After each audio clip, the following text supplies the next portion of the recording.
అక్షయ తృతీయ నాడు బంగారం కొనుక్కోమని ఎక్కడా లేదు. అక్షయ తృతీయ నాడు బంగారం కొనుక్కుంటే ఏమొస్తుంది? కలిపురుషుడు వస్తాడు ఇంటికి. ఎందుకంటే పరీక్షిత్ మహారాజు కలియుగ ప్రారంభంలో ఇచ్చినటువంటి స్థానములలో బంగారం ఒకటి. అక్షయ తృతీయ నాడు బంగారం తెచ్చి ఇంట్లో పెడితే అక్షయంగా కలిపురుషుడు వస్తాడు. అక్షయ తృతీయ నాడు సజల భాండమును దానం చేస్తే ఏదో కొడుకు చెయ్యాలని లేకపోతే ఇంకోడు చెయ్యాలని నువ్వు తాపత్రయపడక్కర్లేదు. నీ జీవుడి కొరకు నువ్వు చేసేసుకున్నావు. ఎన్ని జన్మలకి? అక్షయం, దానికి అంతు లేదు. అందుకే అక్షయ తృతీయ తప్పకుండా చేసుకోమని చెప్పారు. కొన్ని తప్పకుండా రోజు ఇవ్వవలసినవి కొన్ని ఉన్నాయి.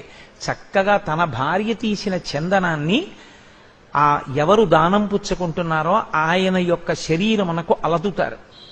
అలది ఒక గొడుగు పడతారు. పట్టి ఆ గొడుగు ఆయనకి దానం ఇస్తారు.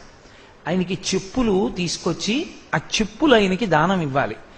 నీకు అవకాశం ఉంటే నవధాన్యములను కూడా ఇవ్వవచ్చు. ఒక్క శనగలో ఒక్క కందులో కాదు, ఇస్తే నవధాన్యములను ఇవ్వాలి. అథవా చెప్పులు గొడుగు తప్పకుండా ఇస్తారు. అన్ని దేవాలయాలలోనూ అక్షయ తృతీయ నాడు పరమేశ్వరుడికి తెల్లటి బట్ట కట్టాలని, తెల్లటి బట్టతో దర్శనమిస్తాడు. ఆ రోజు నువ్వు ఏది ఇస్తున్నావో అది నీ జీవుడికి అనంతమై పడిపోతుంది ఖాతాలో. అది నువ్వు పొందడానికి అర్హత పొందుతావు.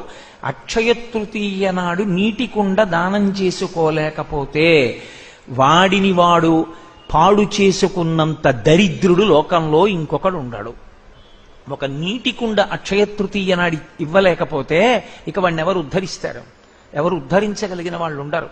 అవి తొణికిపోకుండా కీటకములు పడకుండా కొత్త గుడ్డ చేత ఆచ్ఛాదిస్తారు. వాసిని కట్టారంటారు. కట్టి పట్టికెళ్ళి చక్కగా నీటి కుండ ఇచ్చి నమస్కారం చేస్తారు.